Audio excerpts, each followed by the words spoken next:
welcome to the United Stands. I'm Mark Goldbridge and this is your latest Manchester United news and transfer news as we talk swap deals involving Guehi of Crystal Palace. We talk Zirkzee and why a transfer is probably off the table. Greedy is something we'll talk about there. Also, a brand new deal for a player some of us were expecting, but some might not be happy they've got a new deal there. Also, we're going to talk about what's happening with Aaron Wan-Bissaka. Could we be walking away from Branthwaite a few hours after we're reportedly putting a new bid in? Jonathan David and Ivan Toney mentioned as well. Lots and lots involving Todibo as well. So lots to get into on the show. Remember, it's fast-paced at the moment. We're doing all the Euros games on That's Football. France against Ralf Rangnick's Austria coming up at 7:30. But United and United Stand will always be our priority. Belgium lost as well. Yes, they did. Enjoying the Euros, but business goes on for Manchester United. Look, let me just say this. I've been saying to you for quite a while now that Guehi is a player that has featured high on United's scouting list for a very, very long time. I think I said maybe a month or 2 months ago, don't dismiss Guehi from Man United this summer. I think the deal becomes very difficult because he played fantastically well for England last night and Crystal Palace will be rubbing their hands together. Whereas I think Everton would love that to be Branthwaite so they can add another 10 million to what they want. So Crystal Palace are benefiting probably what from Everton thought they'd be benefiting from, i.e. Branthwaite in the England squad playing in the Euros. So look, Guehi is difficult, and actually breaking news, it's just come out from the Telegraph and Matt Lawton saying that if teams come sniffing around Crystal Palace for Guehi, they've slapped a £65 million value on him, which, to be honest with you, sort of understood, sort of understand. I think they were looking for about 50. Suddenly they're looking for 65. He's just played really well in the Euros. I don't really understand why playing well in the Euros adds 15 million quid on, by the way. I mean, on the one hand, we all know international football's a bubble and it's not as good as domestic football, but it seems to be able to add £20 million onto a player. I've never really understood that. You play well in an international tournament, you're suddenly worth 20 million. Yet we all know international football is not domestic football. I mean, let me just put it like this. Centre-back plays really well for 3 or 4 games for their country in an international tournament. Centre-back plays well for 3 months for Crystal Palace in the Premier League. Which one would you go for? I'd go for the Premier League form every day of the week, and yet international form seems to add 20 million on. It's crazy. But look, there is a story out there about Guehi and a swap deal with Wan-Bissaka. We'll get into that in a moment.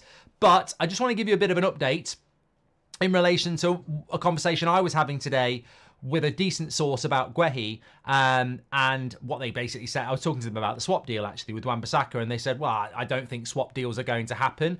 Crystal Palace like Wan-Bissaka, Man United like Guehi, but a swap deal won't happen. But what they did say is that Guehi, as we've said for a while now, is on Man United's list. And, you know, it's got to be under consideration this summer. But what I was also told is, don't sleep on Rabiot. Rabiot is a player that will make his mind up at the end of the month. He's going to play for France tonight, but do not sleep on Rabiot. This is a player Man United and Ten Hag have tried to get for the last 2 summers.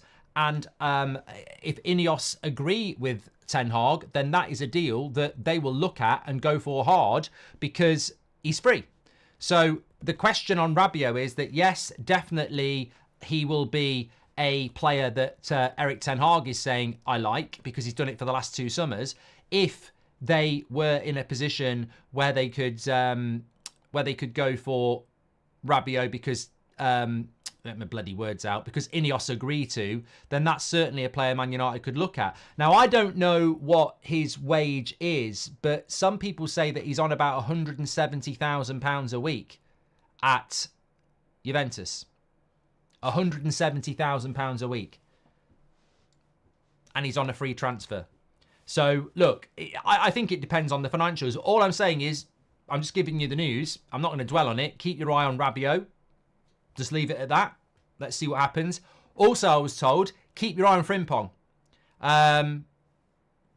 So, look, Rabiot, Frimpong, Guehi, keep your eye on it. I'm not saying we're going to sign them, but what I am saying is Rabiot is definitely a player of interest for Manchester United, and so is Frimpong, and so is Guehi. Now, whether they can do deals or not, we'll have to see. We'll have to see, but definitely keep those in your locker.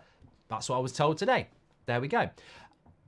Separate to that, a story has come out this afternoon that Manchester United are considering a deal with Crystal Palace involving Guehi and Wan-Bissaka. Now, on the centre-back situation, Sky Sports, what's his name? I forget his name. I don't want to get it wrong. It's Sky Sports Chef, isn't it, on Twitter?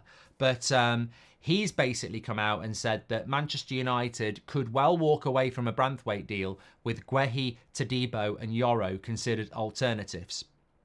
There's also another story out there, I think it came from Team Talk, about this Wan-Bissaka thing. Guehi's only got 2 years left on his contract and he won't sign a new contract. That's the stance with Palace. He might sign it this summer, but he wasn't willing to sign a contract up until before the Euros.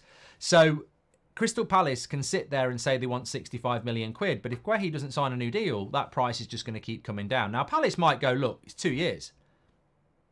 It's 2 years and we're building something with our new manager. But there might be something that Man United look to do with Guehi. There might be something that we look to do with Wan-Bissaka. I don't think it will be a swap deal, but I certainly think he is considered a target for Manchester United. So look, I'd package that all together. Rabiot, Guehi, Frimpong, I think they're all under consideration. I don't really know what Man United are doing at the moment, really. I don't think anybody does. It's a little bit like the manager situation. We know we've bid for Branthwaite. We're going to bid again for Branthwaite. There is this consideration that we might walk away from the Branthwaite deal. And if we do, where do we go next? Interesting. I mean, Zirkzee, there has been this rumour for a while. The big update on Zirkzee is that United sort of weren't in for him, then were in for him post Sesko signing a new deal at Leipzig. But then there is this story coming out today from the Manchester Evening News that Zirkzee's agent is looking for £12 million to sort the deal out. And as I said on X earlier, I call it Twitter, football's gone, hasn't it? Somewhere along the way, we lost football. I think wages for players are bad. I think transfer fees are bad. But when you're paying £12 million to an agent, which is a third of the player's value, we've really lost it along the way, haven't we? I mean, look, Man United, quite rightly, are saying do one. As Kang says, you're having a laugh. But somebody might be stupid enough to do it. And, you know, when it comes to the Mino Raiola deal with Haaland, which I think he might have died before it happened, I can't remember, but ultimately there was a shitload of money. That deal one day will come out. I think it's out anyway, but one day the real deal of that will come out. Not that it's a secret, well, it probably is, but not that any laws were broken, but the amount of money that changed hands between Man City and Haaland's team was huge. Dortmund only got about 70 million. There's rumours that another 70 million went to other parties involved in that deal. So, look, it's not unusual. As Tom Jones once sang, it's not unusual to pay agents loads of money. And it's not unusual that Zirkzee's agent might be asking for that amount of money. But again, is Zirkzee that good that you'd be comfortable chucking 12 million at an agent? No. I absolutely think that will be the end of that deal, if there's any truth in that at all. Tyler says, any news on Kvaratskhelia, who plays for Napoli and Georgia?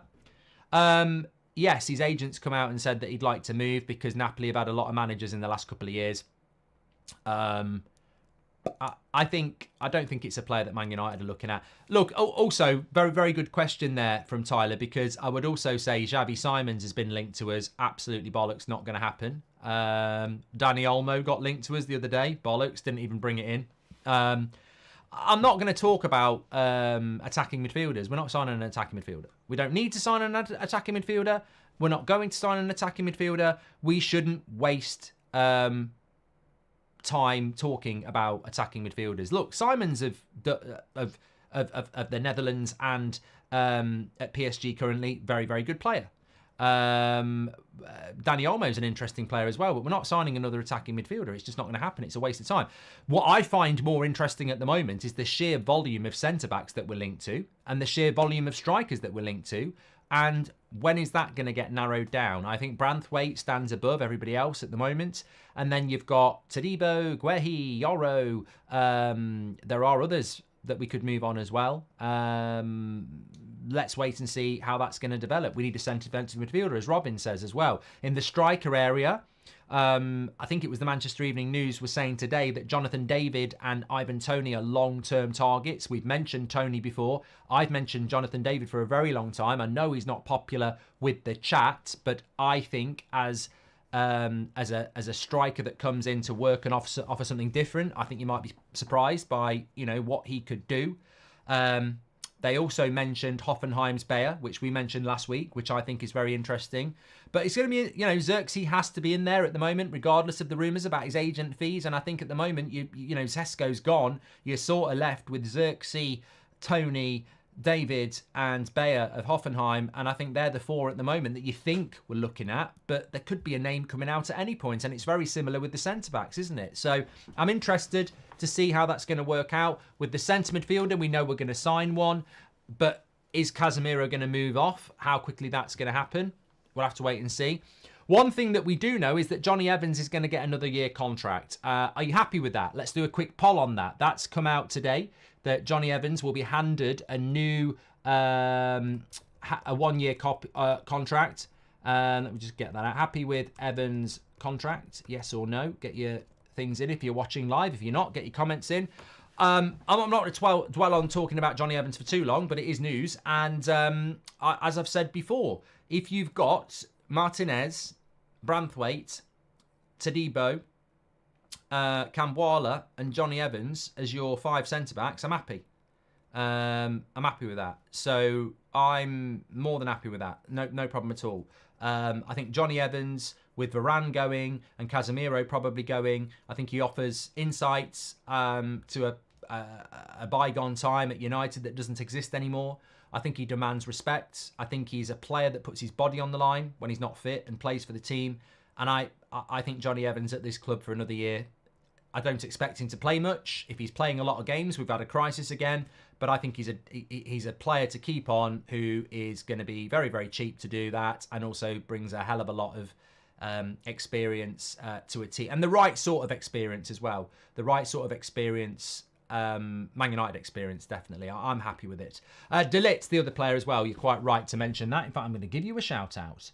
Rory C. There you go.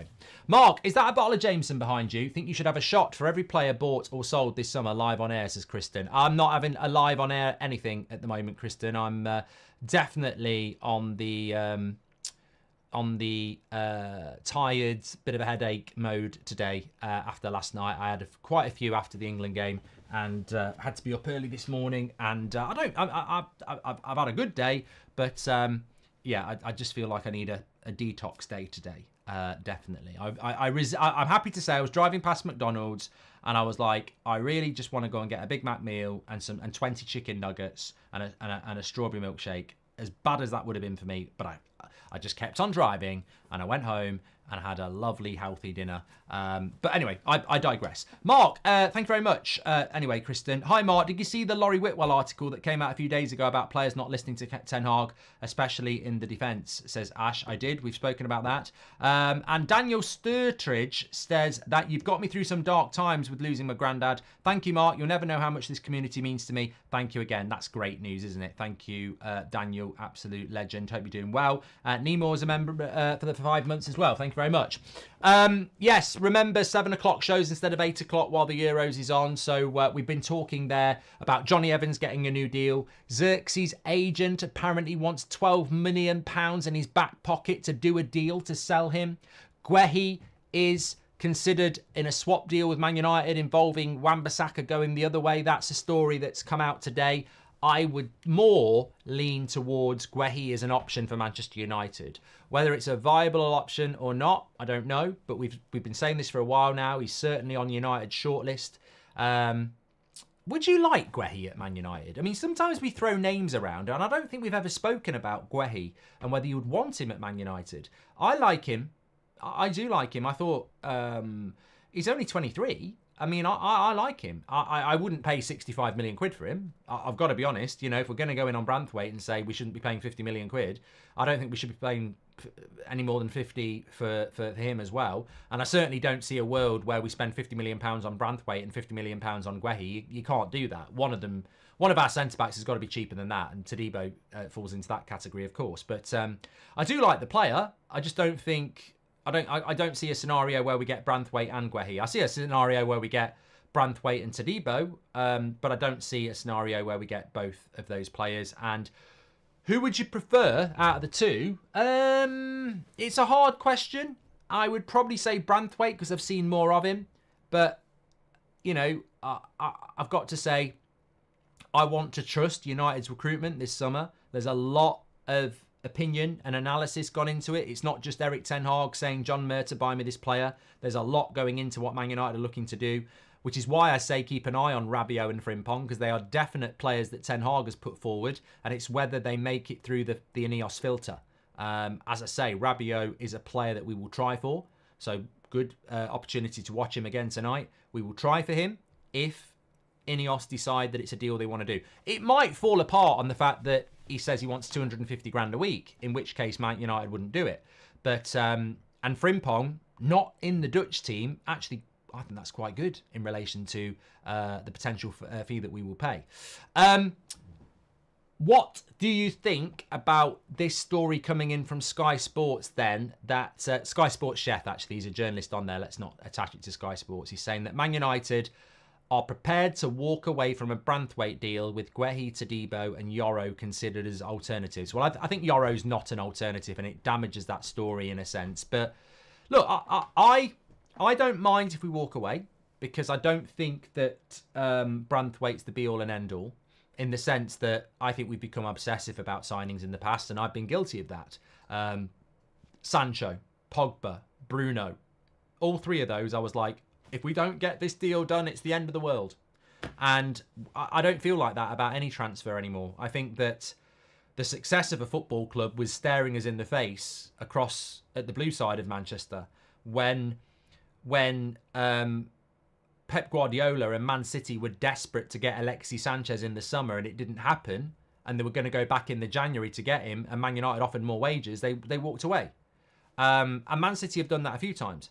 But let's not forget, in the story of Alexis Sanchez, Arsenal and Man City were very, very, very, very, very close to a deal in the previous summer transfer window. It just fell apart in the last week. It was going to happen. Pep wanted him. Alexis Sanchez wanted the deal. The January transfer window comes around. Man City are expected to go and get him. Man United come in with ridiculous wages, and Man City walk away. And I think there's a lesson there, isn't there? I have become obsessed with getting Pogba and Sancho and Bruno, and it's like, if I don't get them, I don't want anything. But actually, I look at it now and I go, yeah, I do want Branthwaite. But if the deal's not doable because Everton are stupid and they want stupid money, then you walk. And I actually am ashamed as a fan that I never really bought into that. Maybe it was the desperation to get back on top. I don't know. But we should walk away from deals when they're not good deals, because we've had our fingers burnt so many times. We should walk away from a deal if it becomes unpalatable. So if there's any truth in the fact that Man United are willing to walk away from Everton if Everton don't want to play ball, then walk. It'll be disappointing. It will be disappointing. But it's not like there's, nobody can sit there and say to me, in 5 years' time, if you walk away from Branthwaite and you go for De Ligt or Todibo or Guehi, you're going to regret it. I don't necessarily think that will happen. And it's the same with the striker scenario. If you walk away from the Zirkzee deal because it's not palatable and you end up going for Bayer from Hoffenheim, who's to say that won't be a better deal? I don't know. Edison is Liverpool bound, says Bon. I don't know how likely that is, but if they have got him, if they do get him, then I've got to applaud it again. It's another midfielder I would like Man United to have signed, and Fabinho being another one. But I don't know. We've just had a breaking news story coming out from Plettigol, who is linked to De Ligt. He said, Fenerbahce is indeed interested in Lindelof, With Man United also open to a sale of the 29-year-old, if Lindelof were to leave, it could mean Man United will sign 2 centre-backs. Negotiations about Branthwaite ongoing but difficult. De Ligt remains a transfer target, and they haven't given up on Lenny Yoro. That's all coming in from Pletigol, which is nice when we're live because we basically just said all that. I said about Lindelof a couple of days ago. Obviously, we've spoken about De Ligt in quite a lot of detail, and we know, as we were just talking about there, that there may well be a scenario where Manchester United do walk away from a Guehi deal. A Branthwaite deal. Somebody did just say in the last chat, I agree with Kevin, Yoro ain't coming. Phil says, Guehi had a great game yesterday. I would love him at Manchester United.